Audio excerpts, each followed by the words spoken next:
لا تكره شيء اختاره الله لك، فكل اختيارات الله للعبد خير له.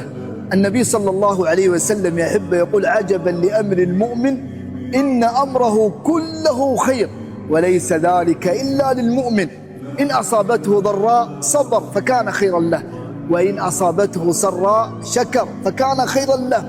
فكل شيء يأتيك من الله خير، فلا تحزن ولا يضيق صدرك، فرب الخير لا يأتي إلا بخير.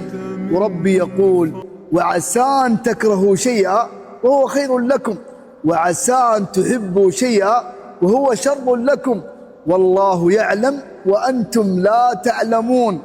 إذا أتاك أمر الله سلم أمورك كلها لله، وامضي في الحياة مطمئنا منشرح الصدر، فالله سبحانه وتعالى كريم عظيم حليم رحيم لطيف. أسأل الله أن يسعدني ويسعدكم يا رب العالمين.